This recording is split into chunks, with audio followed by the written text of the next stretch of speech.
Estamos listos para el último estudio por temas. La semana que viene vamos a comenzar con una introducción del libro de Primera de Samuel. Con la introducción del libro Primera de Samuel. Y vamos a continuar domingo tras domingo. Y hoy me toca a mí el tema la persona, obra y bautismo del Espíritu Santo. Es un tema que en algún momento hemos tocado, hemos profundizado. Entiendo que usted, como parte de la Iglesia, tiene muchos conceptos claros en relación al Espíritu Santo, a la obra del Espíritu Santo y al bautismo del Espíritu Santo, porque lo hemos visto, digamos, en algún momento lo hemos revisado. Pero nunca está de más y siempre es bueno conversar un poco, ¿ya? Y la persona, obra y bautismo del Espíritu Santo es el tema que me convoca. Voy a tomar un poquito el Milo, que está un poquito claro el Milo, pero bueno.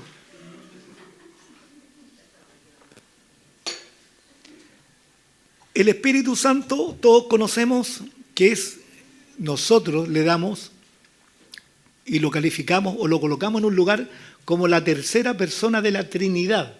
Porque hemos escuchado y leído Padre, Hijo y Espíritu Santo.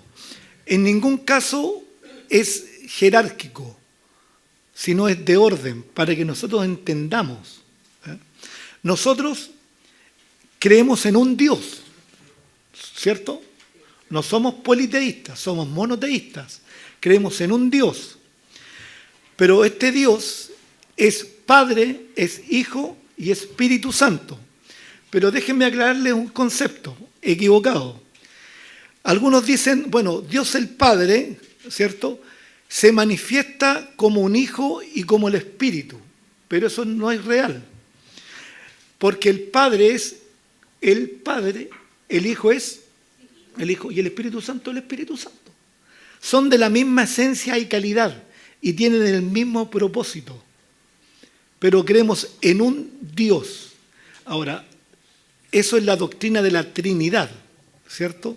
No creemos en tres dioses, no creemos en uno más uno, sino que creemos en un solo Dios, que es Padre, Hijo y Espíritu Santo.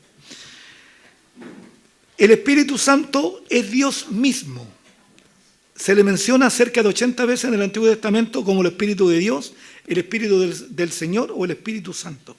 Está mucho más claro la obra, la misión y el propósito del Espíritu Santo en el Nuevo Testamento, no en el Antiguo Testamento.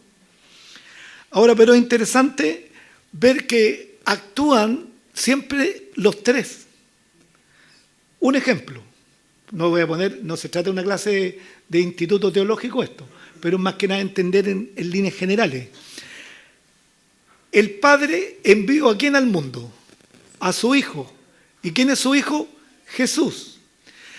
Pero en un momento Jesús tiene que volver al Padre, volver a la casa del Padre en el tercer cielo, y Él dice que voy a pedirle al Padre para que envíe otro. Voy a explicar después a qué se refiere con otro. El Consolador, el Espíritu.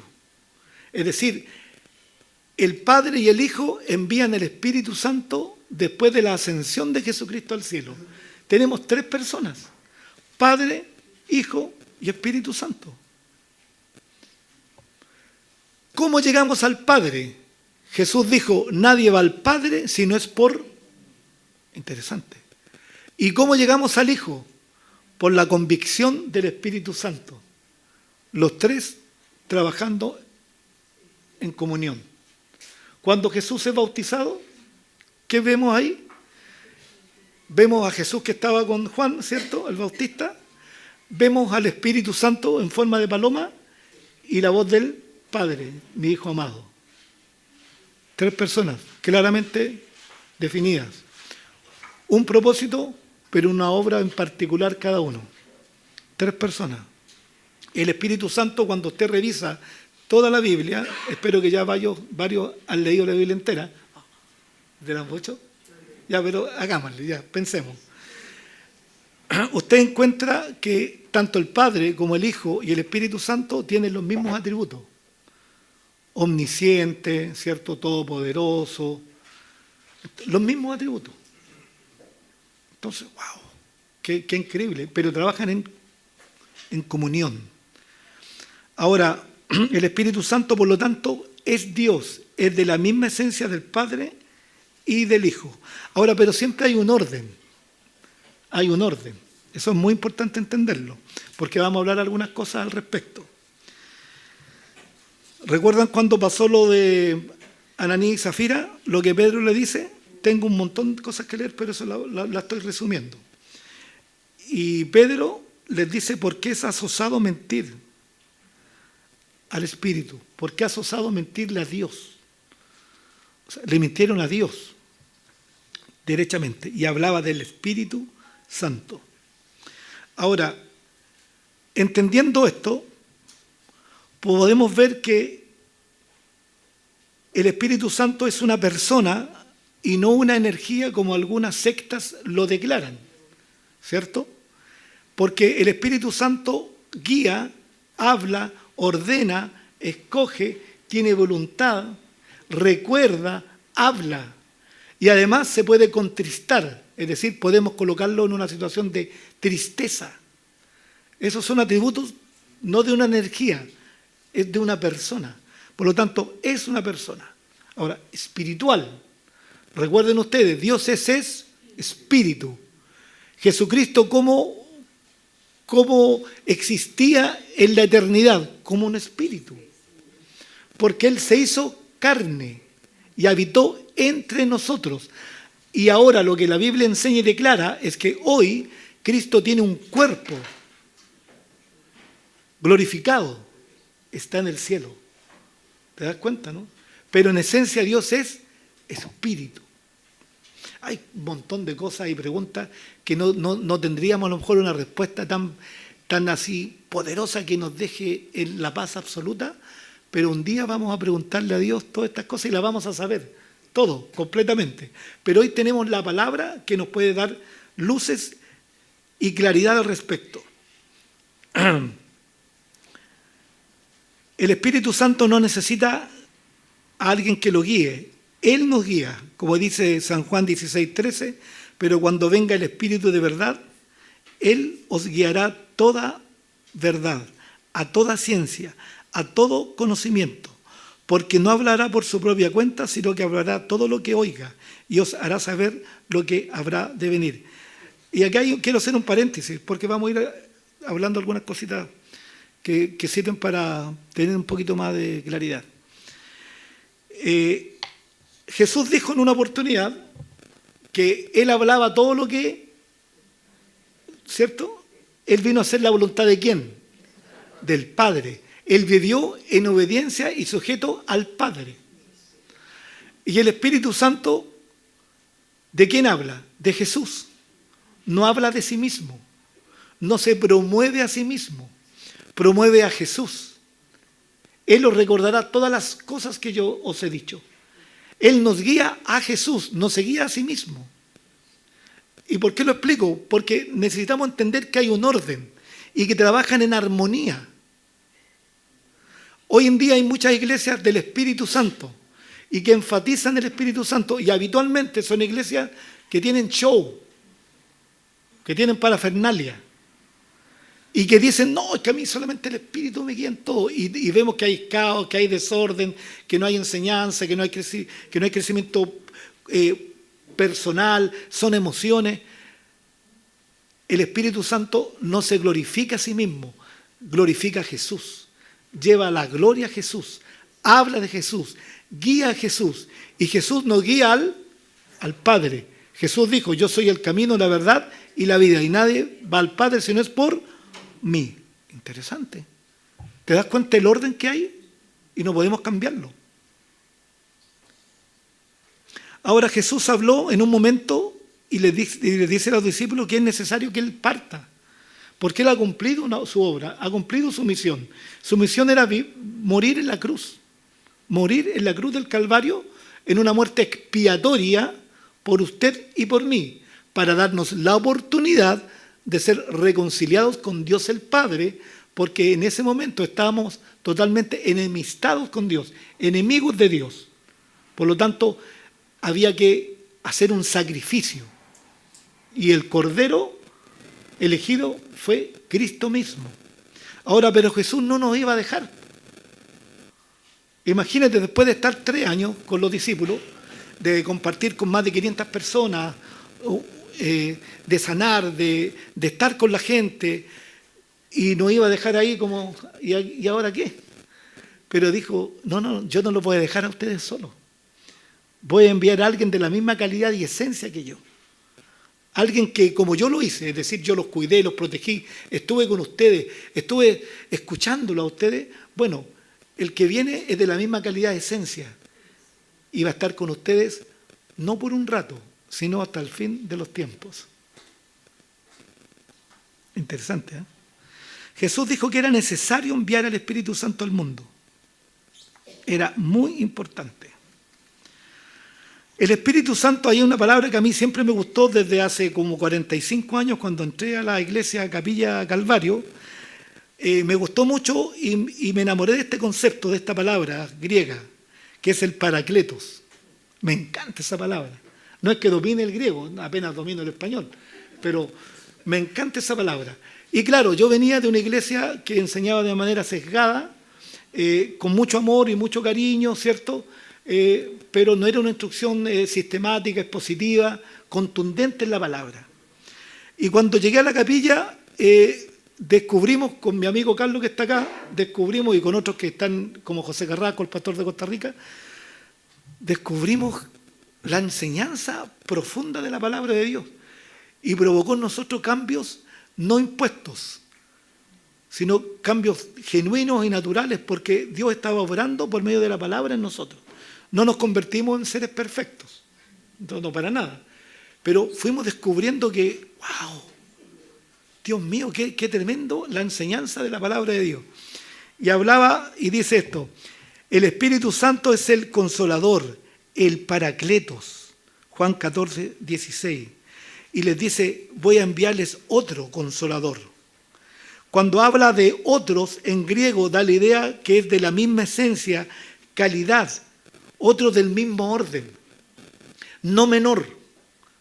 O sea, por lo tanto, la iglesia y los discípulos podían estar plenamente tranquilos, en paz y convencidos de que iban a continuar siendo cuidados y guiados por Dios.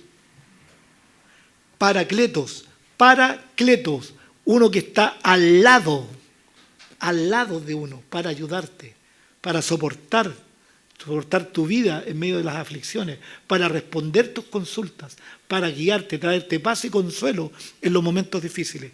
El Paracletos, recuerde, Paracletos. Por eso que es maravilloso, el Consolador está conmigo. Usted no está solo. Dios está con usted siempre, donde usted esté. Usted puede estar ahí, con Dios, cara a cara. Y cuando tenga dudas, confusión, el Paracleto está ahí, el Espíritu Santo está a su lado, dispuesto para ayudarlo. Y que me encanta, a mí de verdad que me emociona todo esto, porque me recuerdo esos años, el 85, 86, cuando llegamos a un lugar, a del Río Ursúa, 19, 16, esquina de Marchán Pereira, todavía me acuerdo. Y ahí pasamos los mejores momentos, ¿cierto, Carlos? Momentos espirituales, momentos de amistad, hermoso, descubrir la palabra. Por eso que nosotros somos enamorados de enseñar la palabra e invitamos a la iglesia y a ustedes en lo particular a leer la palabra, a estudiar la palabra. Es lo único que va a transformar su vida, no hay otra cosa. El Consolador, aquel que viene a nuestro lado para ayudarnos en nuestro viaje, para recordarnos las palabras de Dios, para ayudarnos, guiarnos, sostenernos y darnos poder a nosotros y a cada uno de ustedes, a la iglesia en general. Ahora, la obra del Espíritu Santo es conformarnos a la imagen de Cristo. Esa es una de las tareas del Espíritu Santo.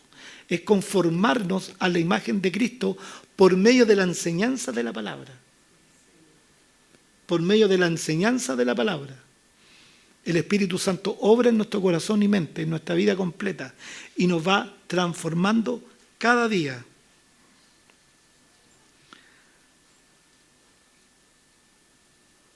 Nosotros no podemos, por nuestros propios esfuerzos, convertirnos en lo que debemos ser.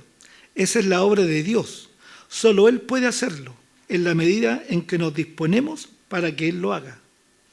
Segunda de Corintios 3:18 dice, pero nosotros todos, con el rostro descubierto, contemplando como en un espejo la gloria del Señor, estamos siendo transformados a la imagen de gloria en gloria, como por el Señor, por el Espíritu. Filipenses 2:13 dice, porque Dios es el que en vosotros produce el querer como el hacer, por su buena voluntad. Dios siempre está intentando y queriendo que nosotros podamos crecer, que nosotros podamos avanzar. No es el deseo de Dios que retrocedamos o que quedemos en un momento paralizados en la vida espiritual. El deseo de Dios es que crezcamos cada día. Y Él coloca el querer y el hacer. Pero está en nosotros el obedecer eso. Es como cuando uno conversa con los hijos, ¿cierto? Y le dice, yo quiero que usted haga esto, yo quiero que usted vaya por este camino, yo quiero que usted... Y le damos una serie de consejos, pero finalmente deciden ellos. Ahora, los podemos obligar cuando están bajo nuestro techo a ciertas cosas, sin duda, por supuesto. Pero internamente ellos tienen que tomar una decisión en un momento. Cada uno de nosotros. Dios quiere, sí, Él está proponiendo, Él está iniciando algo, pero yo debo responder. Cuando la gente, y aquí abrimos un montón de paréntesis en realidad, cuando la gente dice, pero ¿por qué Él es así? ¿Por qué Él no crece? ¿Por qué Él siempre está como entre Tongoy y los vilos? Creo que sí, creo que no. 3 meses la gloria misma de Dios y otros 3 meses que no lo vemos. O apagado, y pasamos de fracaso en fracaso, y de repente repuntamos. No es que Dios haya fallado, fallamos nosotros. Porque Dios siempre está dispuesto a alentarnos y a animarnos. Pero nosotros no queremos. Así de simple. Así de sencillo. Ahora, el ministerio del Espíritu Santo es esencial para que el cristiano lleve a cabo el llamado de Dios en su vida. El ministerio del Espíritu Santo es vital para que el cristiano sea un testigo eficaz para Jesús. En Hechos 1:8 dice, Jesús dijo, pero recibiréis poder cuando el Espíritu Santo venga sobre vosotros y me seréis testigos en Jerusalén, en toda Samaria y hasta los confines de la tierra. Ser testigos, ser mártires, estar dispuesto a entregar mi vida, no solamente en la muerte, sino negarme a un montón de otras cosas por servir a Dios. Pero hay algo muy particular que nos iba a dar la capacidad para poder ser testigos de Dios. Entonces, cuando usted es cobarde, cuando usted no tiene miedo de hablar con otras personas, piense en qué lugar está usted. Podemos hablar con la gente de Colo-Colo, de la Universidad de Chile, de la Católica, viste esta película, y esta está muy buena, y nos damos el dato, y algunas son maravillosas, muy buenas, vela en este streaming. Pero cuando se trata de hablar de Dios, como que nos chupamos todo. Podemos hablar de política con los compañeros y darle el dato y pelear y ofuscarnos y enojarnos y reclamar. Y cuando de Dios sea, nos retrocedemos ahí. Entonces uno dice, ¿dónde estoy con Dios entonces?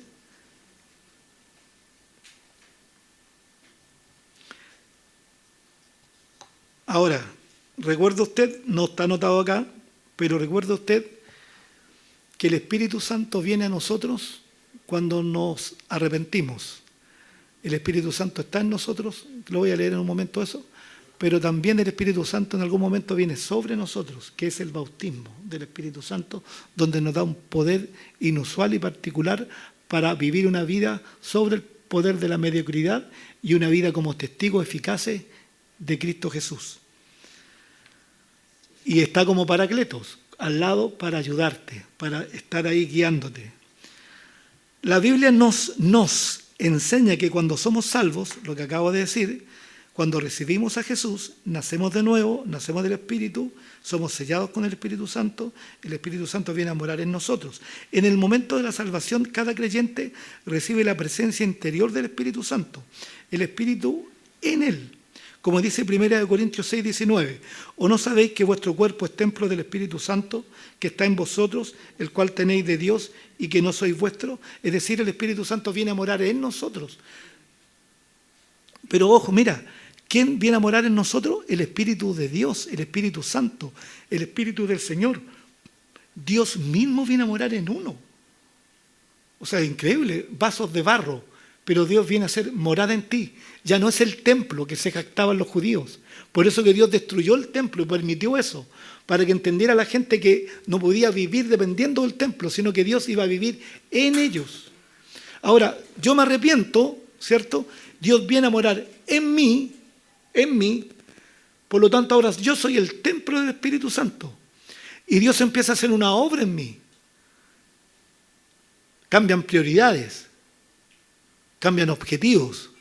El Espíritu Santo empieza a hacer un trabajo en mí, por medio de la palabra de Dios. Siempre es por medio de la palabra de Dios. Porque la Biblia fue inspirada ¿por quién? Por Dios. Por el Espíritu de Dios en los hombres y en algunas mujeres. Entonces el Espíritu nos lleva a la palabra, porque es la voluntad de Dios, es la palabra de Dios para usted y para mí, que es agradable y es perfecta, y el Espíritu Santo no te va a llevar a otra cosa, a otra literatura, te va a llevar a la palabra de Dios, y va a revelar su palabra en mi mente y en mi corazón. Voy a entender no solamente el texto que dice esto, sino que voy a entender la profundidad de lo que aquello significa en mi vida. Voy a entender que cuando dice que hay que amar a Dios sobre todas las cosas, mira qué lindo, lo podemos escuchar y repetir. Pero cuando el Espíritu Santo viene, revela la profundidad de ese texto, de esa palabra, es decir, amar a Dios sobre todas las cosas. Ese debe ser mi vida. Primero Dios. Porque en esto se resume todo. Jesús le dijo a alguien, en amar a Dios sobre todas las cosas y a tu prójimo como a ti mismo. Porque si yo amo a Dios de manera natural, voy a amar a mi prójimo. Entonces, ¡wow! ¡Qué tremendo! Dios mío. El que me ama mi palabra guardará. ¡Wow! Pero yo no guardo la palabra ni la obedezco. Ni siquiera la leo. ¿Cómo va a guardar algo que usted no sabe? Entonces, uno dice, o sea que no estoy bien. El Espíritu Santo te revela esa verdad. ¿Te das cuenta, no? Por medio de la Escritura. Pero también necesitamos el derramamiento del Espíritu Santo sobre nosotros, lo que les hablaba. El Espíritu Santo, cuando nos arrepentimos, confesamos nuestros pecados genuinamente, ¿cierto? No por presión, no porque nos mandaron, no porque nos presionaron, no. Genuinamente, naturalmente, ¿cierto? El Espíritu Santo viene a ser morada en nosotros, ¿cierto? Y empieza un trabajo de regeneración. Hemos sido perdonados, salvados, reconciliados, rescatados. Estamos puestos en lugares celestiales, somos parte de la familia de Dios, hemos sido adoptados. Nuestra herencia ahora es el cielo, no el infierno. No hay condenación porque estamos en Cristo Jesús. O sea, un montón de eventos, ¿te das cuenta? Que ocurren cuando genuinamente aceptamos a Jesús como Señor y Salvador, convencidos por el Espíritu Santo, ¿cierto? Por medio de la palabra, y rendimos nuestra vida al Señor. Y Dios empieza a hacer cambios en nosotros. Cambios desde el interior hacia el exterior, no al revés. Lo que éramos antes ya ahora no lo somos. Lo que nos atraía antes, ahora ya no nos atrae. Estamos en un cuerpo de debilidad, por supuesto. Y la Biblia nos enseña a ser prudentes, a vivir en un contexto espiritual, a tener cuidado de nuestras relaciones, de lo que oímos, vemos y todo lo demás. Porque el Espíritu Santo empieza a mostrarnos las cosas. Y de repente tú te encuentras que ahora, yo antes era así y ahora no. Como Pablo le explica y le dice a los creyentes del primer siglo, en la mayoría de sus libros, les dice, ustedes eran esto antes, eran aquello antes, pero ahora ya no. ¿Por qué ahora ya no? Porque ahora Cristo vive en ellos. Y su motivo es Cristo. Y su objetivo es Cristo. Y vemos vidas cambiadas. Vidas que el sistema no puede cambiar. Pero Dios sí puede cambiar. Pero siempre y cuando yo me disponga a eso. Siempre es eso. Siempre es mi disposición. Si hay algo que Dios respeta es tu libre albedrío, tu voluntad. Dios no va a ir contra eso. Porque uno diría, oiga, pastor, hermano querido, Mira este hombre, yo he orado por él toda la vida y él sigue en lo mismo. Bueno, él no ha querido rendirse a Cristo. ¿Sí? Eso es, no es más. ¿O acaso, cómo podríamos decir entonces, Dios es poderoso y no se la pudo con él? ¿O no se la pudo con ella? ¿No pudo convertirlo? ¿No pudo transformarlo? No. Si Dios quisiera lo podría hacer, pero no lo va a hacer. Porque Él te invita, pero tú tienes que aceptar. Ahora,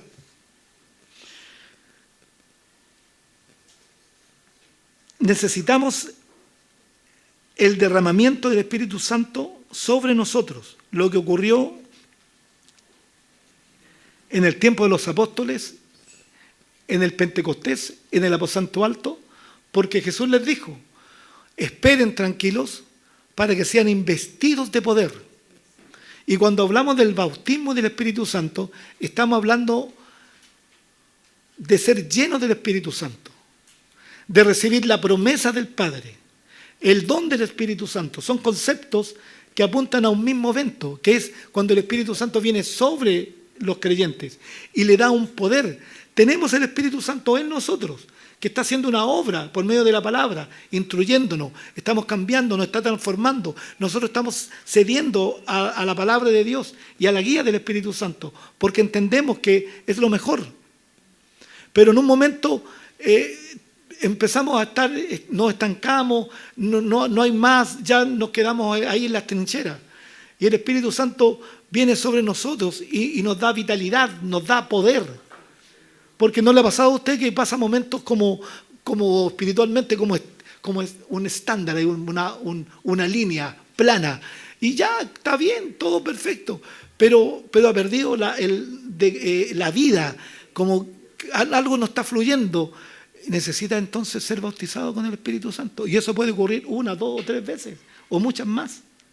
Pero porque así nos pasa, porque volvemos al estudio, volvemos a la pega, volvemos a estar en un medio mundano, por decirlo, donde nos atosigan con propuestas indecentes, incorrectas, con vicios, con esto, con lo otro. Escuchamos, nos bombardean con palabras inadecuadas, incorrectas, que nosotros no usamos ni queremos escuchar. Y nosotros estamos ahí y la pega y no nos damos el tiempo para orar, para leer, para estar en la iglesia y seguimos creyendo en Dios y teniendo nuestras convicciones de Dios, pero estamos como ahí, como apagaditos, como quietitos, bueno, necesita entonces ser bautizado, revitalizado por el Espíritu Santo. Y es tan cierto que Jesús le dijo, esperen hasta ser investidos del poder. O sea, ustedes han estado conmigo 3 años y medio. O sea, imagínate estar 3 años y medio con Jesús. Recibir la enseñanza del Hijo de Dios, del Dios hecho carne. ¡Wow! Una locura, ¿cierto? O sea, ¡wow! ¿Cierto? Porque no puede ser. Y después lo vieron que murió, todos angustiados, tristes, escondidos, y después por las mujeres, ¿cierto? ¡Wow! Reciben la tremenda noticia de que Cristo estaba resucitado y se le aparece a ellos y después estuvo 40 días con ellos y después lo ven ascender, pero aún así les dijo, esperen, no basta con ver, no basta con la emoción del momento, necesitan el Espíritu Santo sobre ustedes, una investidura de poder, de autoridad, para que vivan la vida plenamente. Y por eso que cuando uno revisa los hechos, revisa los evangelios y el libro de los hechos y encuentra a los mismos apóstoles, a los mismos discípulos, pero totalmente distintos. Con valentía, que les da lo mismo que los pillaran, que los azotaran, que los metieran presos, que los amenazaran de muerte. Les daba lo mismo. ¿Pero cómo? Porque estaban investidos del poder de lo alto. Exacto. Y seguro que a usted le ha pasado que cuando viene eso y no tiene por qué ser tener manifestaciones, a lo mejor puede ser, pero no tiene por qué ser así. Pero usted de repente se da cuenta que está compartiendo la palabra con sus compañeros, con alguien, y uno dice, ¿qué estoy haciendo? Porque algo fluye en usted, algo fluye, lo necesita hacer, lo quiere hacer, y no tiene vergüenza hacerlo. Pero si usted está entre medio de sus compañeros de trabajo por 20 años y nadie sabe que es cristiano, todo lo demás pueden ser de todo tipo. Unos pueden ser musulmanes, anti-Israel, súper ideologizados, unos medios pervertidos, ¿cierto? No, hay de todo. Los que hemos trabajado toda la vida sabemos que hay de todo, ¿ya? Unos desatinados, pero ¿para qué le digo? Y ellos pueden verborrear todo lo que quieran, pero uno ahí, como la última lenteja del paquete. No hablo nada. ¿Saben que soy cristiano? Bueno, si yo temo que usted, si no habla, es porque algo lo deben saber. O algo estará haciendo malo que no habla. O cuando todos hablan un tema y usted se queda callado, no da la opinión. No, si esta cuestión del género y aquí, y usted se queda callado y usted no tiene la verdad, ¿acaso? Yo le digo lo que pienso, se me pasa la mano de repente, pero no me han acusado con la ley Karim todavía. Pero tenemos la verdad, el punto. Jesús, ¿qué le dijo a la gente? A la prostituta no le dijo, ya váyase tranquilita, mi amor, ya tranquilita, vaya a tomarse un tecito, tranquilita, se acuesta y descansa, ya. No, vaya y no pequen más. A los fariseos, ¿qué les decía? Ustedes son hijos del diablo. Así de una al tiro, parejito. Entonces a nosotros nos cuesta mucho, no es que son, bueno, la verdad es que no es tan malo. No, si es malo, nomás, pues malo, es malo. Punto. ¿Para qué le echamos agua a la verdad? Entonces necesitamos esta investidura del Espíritu Santo, lo que llamamos el don del Espíritu Santo, el bautismo del Espíritu Santo, la llenura del Espíritu Santo.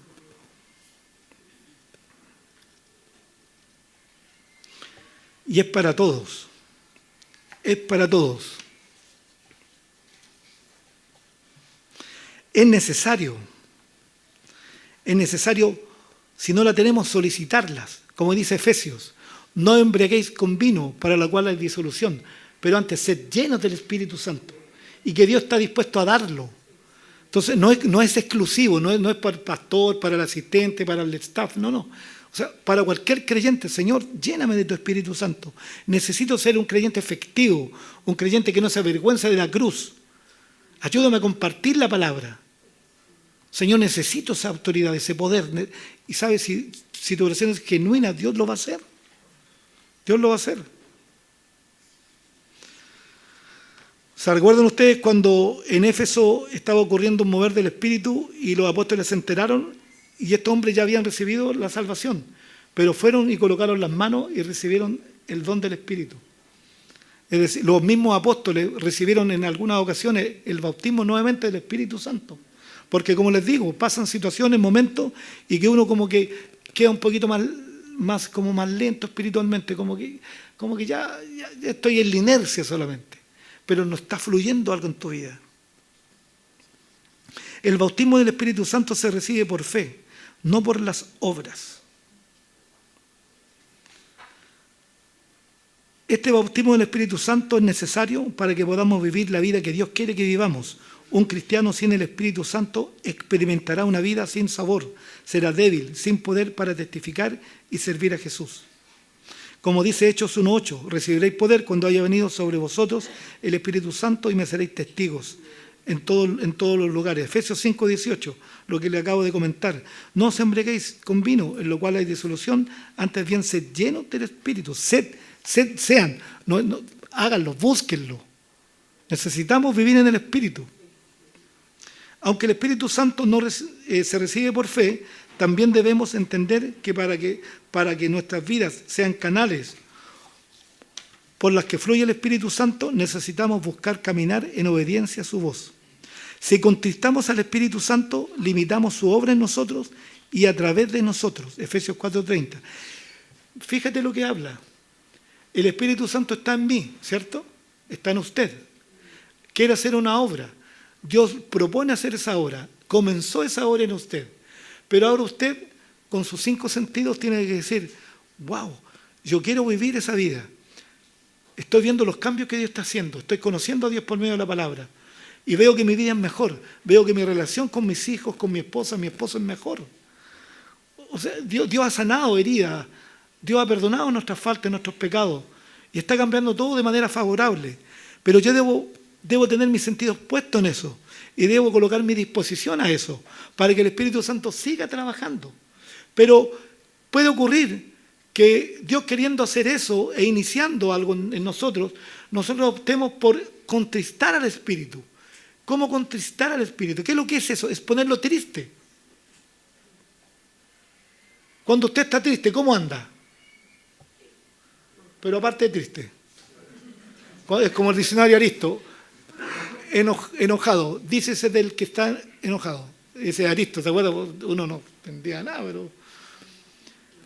¿Cómo anda? Anda mal, pues. No está desanimado, las cosas no le resultan porque no tienen... y se acerca a la gente y luego con la cara de 3 metros. ¿Y qué te pasa? No va a pasar nada. No, y esa es la típica.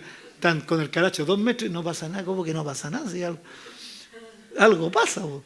Entonces está triste, sus emociones. Y cuidado con esos momentos porque uno está presa al susurro del malulo. Usted escucha a nadie te quiere, no valís nada. Mátate. Eso pasa. Eso pasa. Yo en el hospital hemos tenido varias muertes de compañeros que se han matado en el hospital. Jóvenes que trabajaban en esos tiempos, cabros jóvenes con vidas, trabajando, 18 de septiembre, y después llegamos el lunes y se había colgado en el parrón.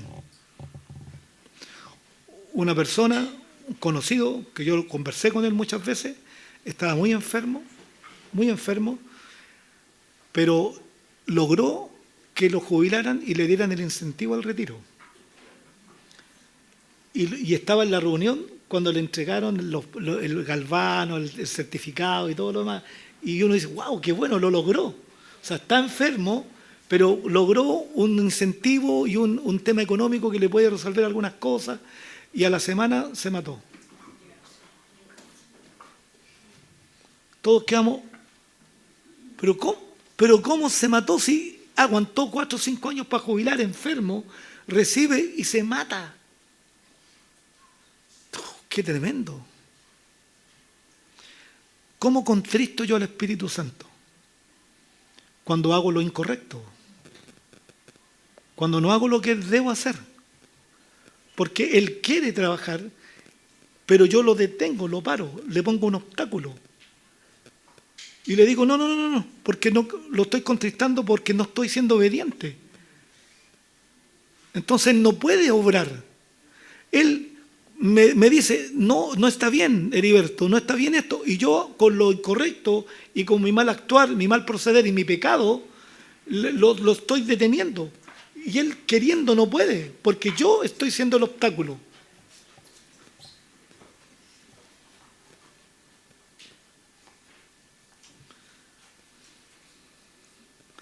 Entonces tenemos una responsabilidad. Claro que la tenemos. Dios está dispuesto a abrazarnos, a acogernos. Nos salvó, nos perdonó, nos rescató, nos reconcilió y todo. Nos colocó en lugares, como dice Efesios, lugares celestiales. Tengo herencia en los cielos por medio de Jesucristo.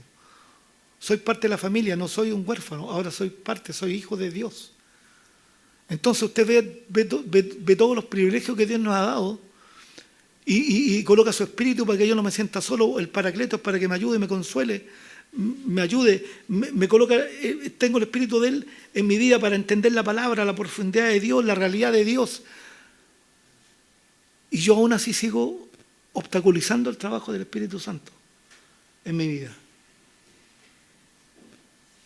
Porque no obedezco. Porque esa es la palabra clave de la Biblia, la obediencia. Leo y no obedezco. Escucho, me dan un sermón, no lo tomo en cuenta. Hago lo que quiero. Y después decimos, ¿por qué me pasa esto? ¿Por qué estoy así? ¿Qué dijo el Señor? Alejado de mí nada podéis hacer. Nada.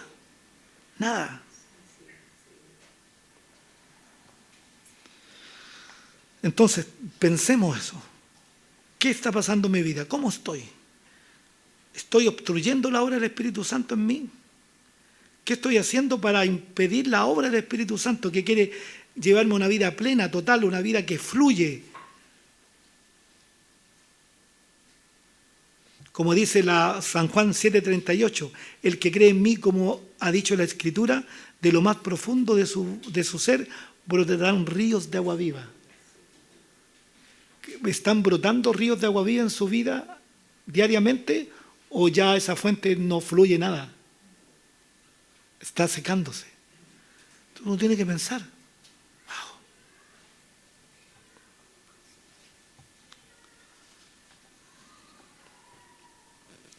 Si quieres el bautismo del Espíritu Santo, pídelo en oración, de manera genuina. Ahora, el Espíritu Santo tiene una relación con usted principalmente, como paracleto, como el ayudador, el que lo consuela, lo ayuda, lo guía, está en usted, usted es templo del Espíritu Santo, Él está empezando una obra, continuando una obra en su vida, llevándola a la palabra, a la Santa Escritura, ¿cierto? Porque Él mismo la inspiró, nos lleva a la palabra que nos lleva a Cristo y al Padre, nos enseña la vida completa, Padre, Hijo, trabajo, sociedad, dónde estamos, dónde iremos, qué es malo, qué es bueno, qué es lo correcto. Todo está en la santa palabra de Dios, todo está ahí. Ahora, pero el Espíritu Santo también actúa en el no creyente. ¿Cómo me dirá usted? Está en él. Actúa de una manera muy particular. Está trayendo convicción de sus pecados, convicción de que está condenado, de que está perdido y que debe buscar al Salvador. Ahora, déjenme leer, y esta es una parte final, y vamos a remarcar algunas cositas muy importantes. Por ejemplo, la relación del Espíritu Santo con el incrédulo. San Juan 16, versículos 7, 8 y 9. Y cuando usted lo escuche después del estudio, anótelo, subrayelo, porque es muy importante esto. Ojo. Pero yo os digo la verdad, os conviene que yo me vaya, Jesucristo hablando con sus discípulos, porque si no me fuera, el Consolador no vendría a vosotros, pero más si me fuere, os lo enviaré. Y cuando Él venga, ¿cierto? Una de las tareas será que convencerá al mundo de pecado. Ojo, el Espíritu Santo convencerá al mundo ¿de qué? De pecado. Y la otra palabra, de justicia y de juicio. Pero ojo, mira, y cuando venga convencerá al mundo de pecado, de justicia y de juicio. De pecado, esta palabra la subrayé yo y es clave y le vamos a dar la interpretación adecuada. Y de pecado, por cuanto no creen en mí. Ojo, de convencer de pecado, ¿cierto? Por cuanto no creen en mí, Jesús hablando. Ahora, ojo, el no creer en Jesús es el pecado que condenará al hombre y por esto será juzgado. ¿Me explico? Dios a usted lo perdonó, ¿cierto? A mí me ha perdonado mucho, a usted más. Para no quedar tan mal, digo yo. ¿Ya? ¿Cierto? ¿Somos pecadores? Sí. ¿Somos débiles? Sí. Pero ¿podemos tener una vida sobre el nivel de la práctica del pecado? Correcto, sí, con la ayuda de Dios. Cuando somos obedientes, leemos la palabra y la aplicamos y practicamos. ¿Estamos de acuerdo? Como dijo Pablo, estamos siendo prudentes al no proveer para los deseos de la carne. Es como si, hermano, tengo tanta lucha con la carne, pues si pasa viendo pornografía. ¿Cómo no hay problemas con la carne? Ay, tengo tantas dudas, pastor, años con dudas, confusión, si nunca lee la Biblia. Bro. Así de simple. Entonces, Dios ha trabajado con nosotros. Dios nos ve justo a través de Jesús, porque Él nos imputa su justicia, ¿cierto?, a cada uno de nosotros, pero mientras nosotros estemos no en la práctica del pecado, sino que viviendo y disponiéndonos para Dios, con nuestras debilidades, ¿cierto?, que tenemos. Pero nuestra propuesta es, estoy en camino a... Hay una santificación progresiva. Estoy dispuesto a obedecerte, Señor. Soy débil, caigo, pero Señor, prosigo la meta.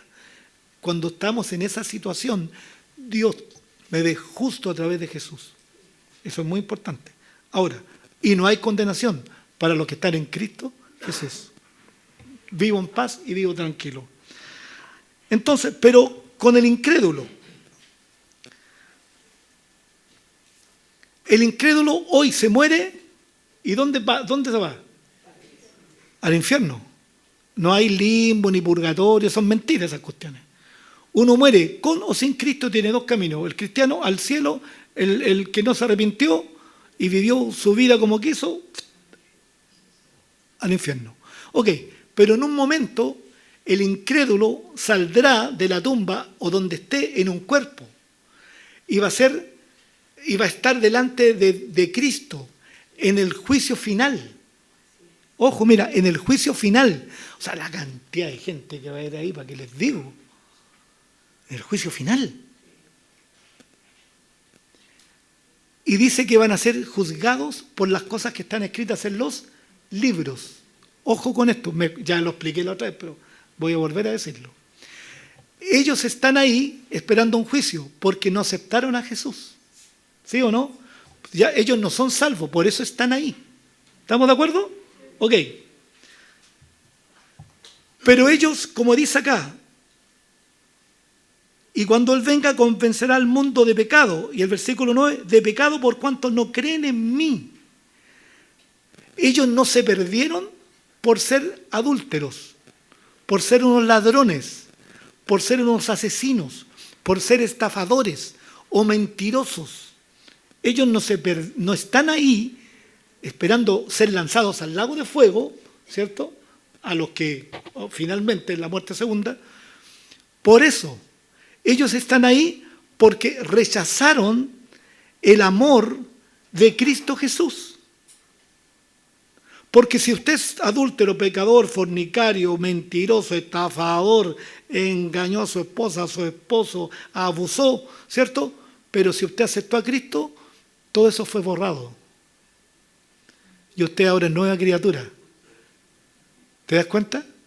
Entonces, si yo fui tan malo como Pablo, sí, pero Dios lo perdonó, él se arrepintió. Pues Dios le imputó su justicia. Pero estos pecadores no se arrepintieron, si es el tema, no se arrepintieron. Siguieron en su prevaricación y en su pecado, pero no rechazaron el regalo de Dios que es en Cristo Jesús.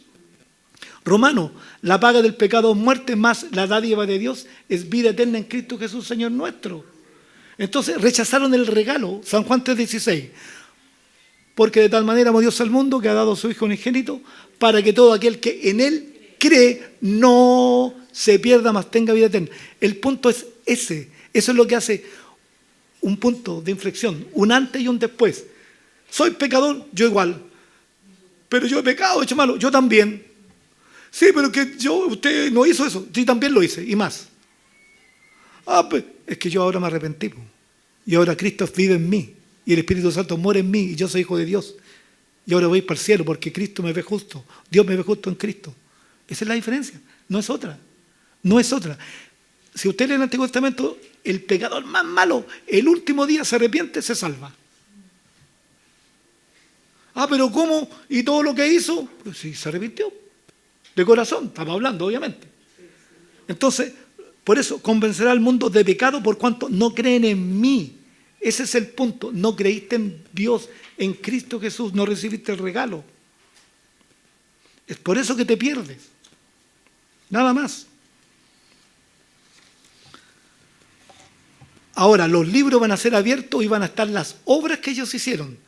Pero esas obras no hablan de poder condenarlo o salvarlo. Hablan de darle un juicio equitativo en relación a sus pares, porque algunos hicieron más cosas malas y otras no. Están todos perdidos porque rechazaron a Jesús. Entiéndelo de una vez. Una persona, buena gente, buen papá, buen esposo, una persona que siempre estaba dispuesto a ayudar a otros, siempre una persona que colaboraba con los más débiles, pero no vivió para Dios.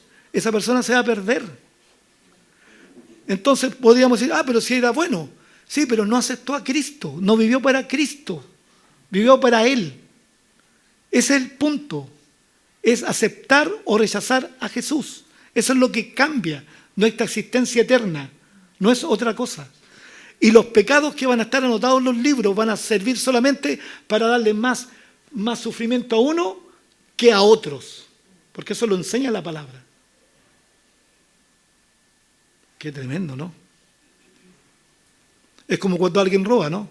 Al que manejó no tiene la misma condena que el que entró al hogar y mató a las personas. Y se robaron todo, y uno que hubo, ¿cómo se llaman estos que compran las cosas robadas? Tiene un nombre. ¿Cuánto? No, pero hay otro nombre. El reducidor. Bueno, está bien.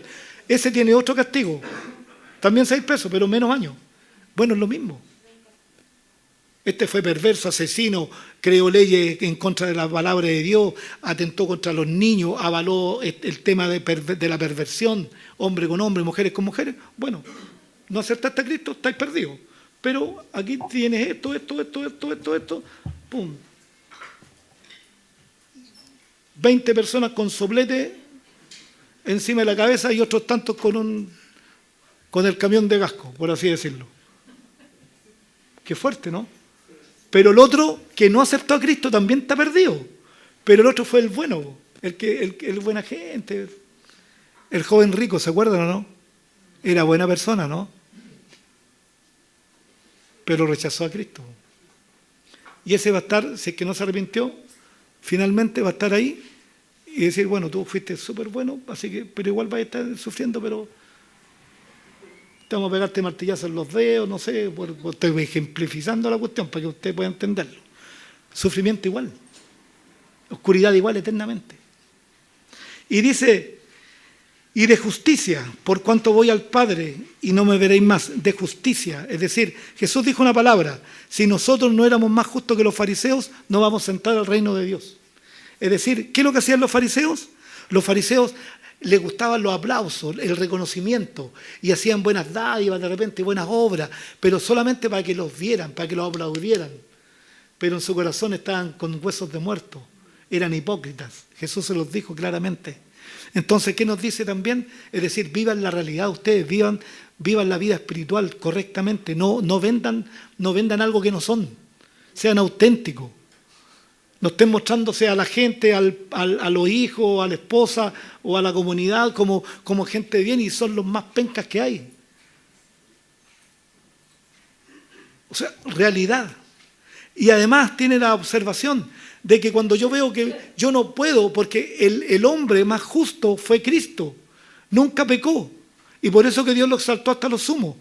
Entonces, pero ese es el estándar para cada uno de nosotros, pero yo no lo puedo vivir. No lo puedo cumplir aunque quiera. Entonces, cuando me doy cuenta de eso, debo decirle, Señor, solamente te pido que imputes tu justicia en mí. Imputa, dame tu justicia y tu vida de obediencia plena y total, dámela a mí. Y el Señor lo hace cuando le reconocemos. Y lo que más dice, y de juicio, te convence de pecado. Es decir, que toda tu vida hay un punto anterior o después, si aceptas o rechazas a Jesús. Y ese es el punto de ser salvo o de no serlo. De justicia, ser justos, vivir lo que hemos aprendido, los valores que tenemos, pero además confiar en la justicia de Cristo, siempre, no en la nuestra, porque es imposible llegar a esa exactitud de justicia de Cristo. Pero también dice, nos convencerá de juicio. Y esto es importante para los creyentes, ¿eh? Ojo, no es un juicio venidero. No habla del juicio final, el juicio del trono blanco, no, está hablando del juicio que ocurrió en la cruz, cuando fueron juzgados los principados y autoridades. Y Satanás, recuerden ustedes que en el principio Dios creó el mundo, ¿cierto? Dios creó el mundo, hizo un paraíso, ¿y a quién colocó? A Adán y a Eva. Qué maravilloso, ¿no? A Adán y Eva. Y los dejó como administradores, eran los dueños de todo. Pero cuando fueron engañados por Satanás, ellos al obedecer se hicieron esclavos de Satanás. Y Satanás pasó a ser el dueño de todo. Y por eso que el diablo, cuando tienta a Jesús, lo lleva al alto del templo y le dice, mira, todo esto te voy a dar al monte si tú postrado me adoras. Y Jesús dijo, no, estáis diciendo, eso no es tuyo. Era de él, porque el hombre que era el propietario se lo entregó cuando obedeció al diablo y desobedeció a Dios. Entonces, pero esto no iba a quedar así. Dios tenía que hacer algo. Y en la cruz, el Señor Jesús, con su muerte expiatoria, venció a los principados malignos y a Satanás mismo. Entonces, ya ha sido juzgado. Mira, Y a vosotros, Colosenses 2:13, estando muertos en pecados y en la incircuncisión de vuestra carne, os dio vida juntamente con él, perdonándoos todos los pecados, anulando el acta de los decretos que había contra nosotros, que nos era contraria, quitándola de en medio y clavándola en la cruz, y despojando a los principados y a las potestades, los exhibió públicamente, triunfando sobre ellos en la cruz. Triunfando sobre ellos en la cruz. La autoridad que alguna vez tuvo sobre nosotros fue rota en la cruz. Él no tiene derecho sobre usted, sobre mí, sobre nosotros. Ahora podemos vivir en libertad, pues Jesús nos libertó del poder de las tinieblas. Porque Satanás tiene un control de toda la gente. Pero en Cristo ahora soy libre, he sido libertado. Él ya no es mi dueño, Él ya no me puede controlar. ¿Te das cuenta? Porque fue enjuiciado en la cruz de Cristo. Podemos entender eso y vivir en libertad, no tener temor, vivir en paz. Qué maravilloso. Dice, ahora, ojo, hablando de la relación del Espíritu Santo trayendo al incrédulo convicción de pecado, que debe arrepentirse, que está perdido, que está en condenación, que yo soy el regalo, que yo soy la vida eterna, yo te voy a perdonar, salvar, cambiar tu vida, favorecerte, ¿cierto?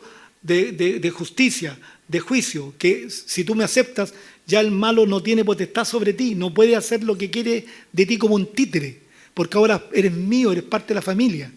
Ahora, pero ojo, nadie buscará salvarse a menos que se dé cuenta de que está perdido.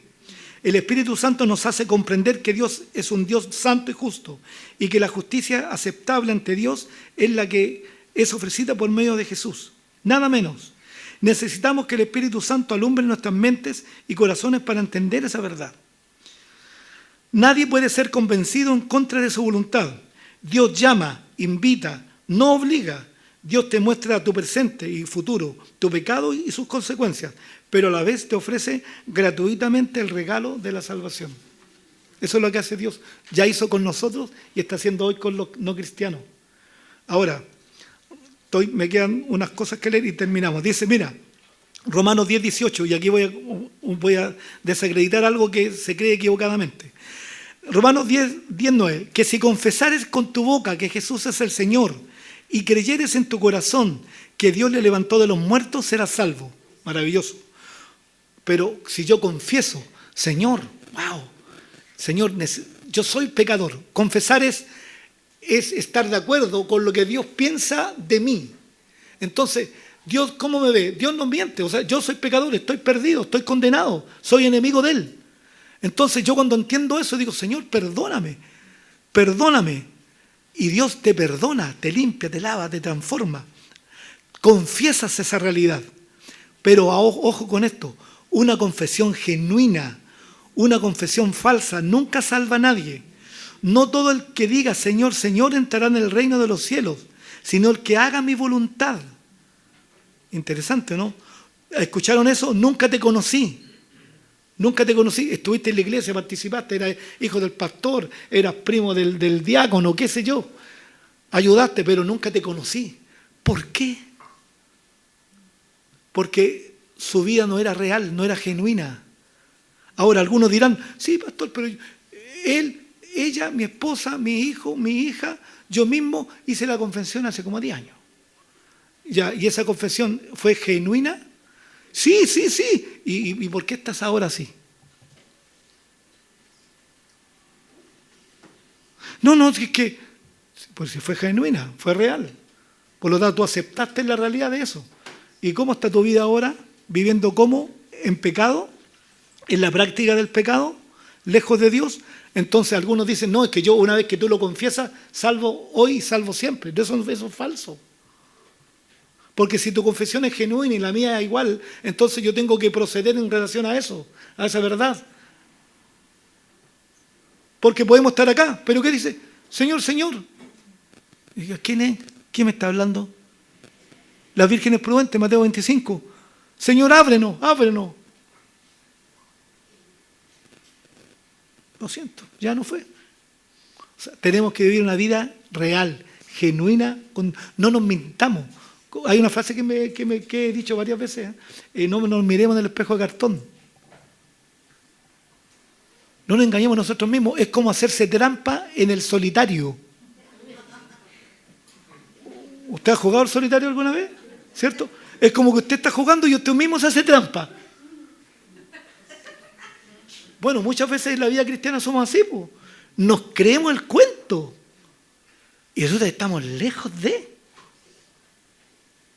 El espejo suyo no soy yo. No el pastor asistente ni un amigo cristiano suyo. El espejo es la palabra. El espejo es Cristo. Y leo la última parte. Juan 3:16. Porque de tal manera amó Dios al mundo que ha dado a su Hijo unigénito, para que todo aquel que en él cree no se pierda, mas tenga vida eterna. Porque no envió Dios a su Hijo al mundo para condenar al mundo. No era su fin. Sino lo envió para que el mundo sea salvo por él. Y aquí viene una parte que ya he hablado, y solamente para dar un énfasis. El que en él cree, en Jesús, no es condenado. ¿Se fijaron? El punto, el que en él cree no es, este es el punto, esta es la clave. Porque si uno cree en Cristo, genuinamente, hace una confesión real, entonces no va a vivir más en la práctica del pecado. Porque el Espíritu Santo va libremente, va a poder hacer una obra en él porque él lo desea, porque él se lo permite. ¿Te das cuenta? Pero el que no cree, no cree, ya ha sido condenado. ¿Por qué? Porque no ha creído en el nombre del unigénito Hijo de Dios. Y esta es la condenación, que la luz vino al mundo y los hombres amaron más las tinieblas que la luz, porque sus obras eran malas. Porque todo aquel que hace lo malo aborrece la luz y no viene a la luz para que sus obras no sean reprendidas. Claro, ¿no? No hay nada, súper fácil, ¿cierto? Entonces, no quiere leer la Biblia, no quiere que hablen de esto, no quiere que hablen de esto. No, ¿de qué quiere que hablemos?